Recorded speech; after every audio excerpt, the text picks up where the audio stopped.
Hello friend, स्वागत है आप सभी का हमारे यूट्यूब चैनल में। तो चलिए सबसे पहले हम लोग आर्ट कैम ओपन कर लेते हैं।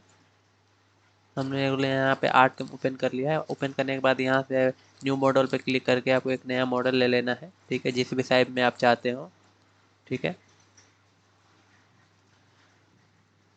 हम लोग यहाँ पे 2D टूल पाथ बनाने के लिए ऑप्शन देख रहे हैं, तो वहाँ पे हम लोगों ने यहाँ पे इनलेट टूल पाथ कैसे क्रिएट करेंगे इसके बारे में देख चुके हैं, ठीक है। तो आज के हम इस वीडियो में देखेंगे कि राइज राउंड जो टूल पाथ होता है इसको हम लोग कैसे क्रिएट करते हैं, ठीक है।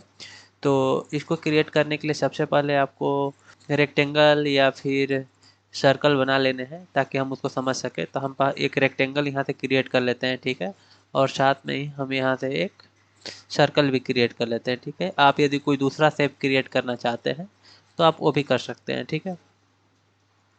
यहाँ से क्रिएट करने के बाद हम इन दोनों को सेलेक्ट कर लेंगे। सेलेक्ट करने के बाद यहाँ पे आ जाना है राइज्ड राउंड टूल पाथ वाले ऑप्शन पे, इस पे क्लिक करना है। क्लिक करने के बाद हमको सबसे पहले यहाँ पे सिलेक्टेड वेक्टर्स पे क्लिक रहने देना, सिलेक्ट रहने देना है। उसके बाद यहाँ पे फिनिशिंग डेप्थ जो है, फिनिशिंग डेप्थ हमको जितना में भी कटिंग कराना है यहाँ पे हम फिनिशिंग डेप्थ डाल देंगे। हम लोग यहाँ पे फिनिशिंग डेप्थ 50 mm डाल देते हैं। उसके बाद यहाँ पे ऑप्शन मिलता है साइड वॉल प्रोफाइल। ये मेरा जो रेक्टेंगल है इसमें जिसका जो बॉर्डर है उसको वॉल मानता है, ठीक है, और वहाँ से वो राउंड में का जो यहाँ पे कर्व दिख रहा है इस टाइप से उधर से कर्व में बनाएगा या रफिंग करेगा, ठीक है। बाकी उसके अंदर से हम लोग यहाँ पे जितना डेप्थ डाले रहेंगे उतना अंदर तक कटिंग करेगा, ठीक है। उसके बाद यहाँ से हम लोग सेट कर सकते हैं कि हम लोग का जो साइड का वॉल का लेंथ रहेगा वो कितना में, विड्थ हम यदि यहाँ से सेलेक्ट चेंज कर सकते हैं, ठीक है। यदि हम पूरे में देना चाहते हैं यहाँ से हम लोग फुल विड्थ ऑफ सेक्शन पे क्लिक करेंगे तो देखिए पूरे लेंथ में ले लेगा, जितना मेरा भी ये लेंथ रहेगा उस पर ले लेगा, ठीक है।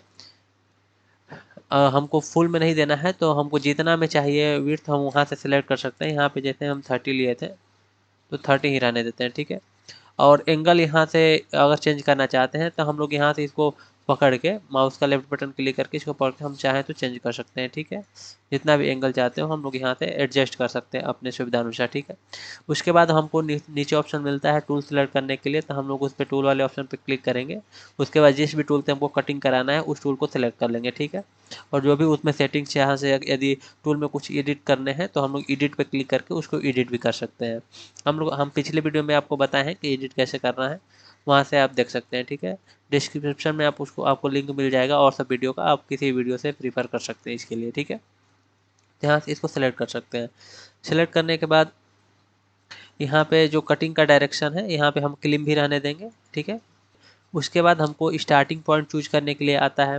तो स्टार्टिंग पॉइंट में दो प्रकार से हम लोग कटिंग करा सकते हैं। एक इन साइड से, हम यहाँ इन साइड का मतलब होता है कि मेरा वेक्टर रहेगा यानी रेक्टेंगल है इसके बीच से कटना शुरू करेगा, यहाँ बीच से स्टार्ट होगा और बाहर की तरफ कटते जाएगा, ठीक है।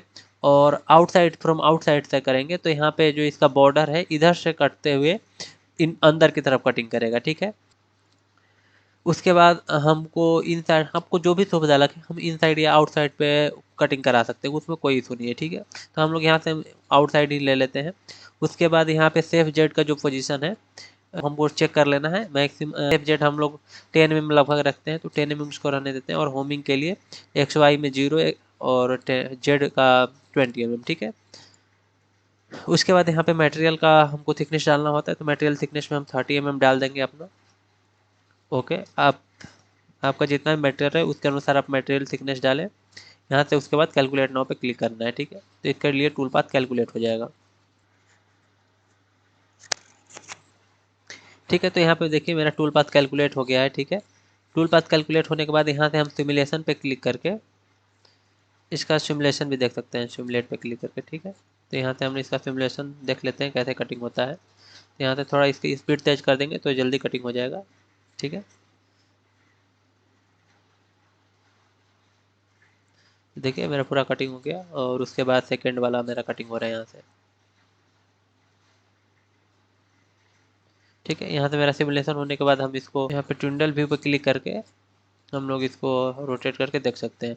तो देखिए यहाँ पे जो इसका बॉर्डर था, बॉर्डर में जैसा हम वहाँ से कर्व लिए थे वैसे कर्व में कटिंग हुआ है, ठीक है, यहाँ पे। और उसके बाद नॉर्मल जितना भी रफिंग होता है उस तरह से रफिंग हुआ है, ठीक है।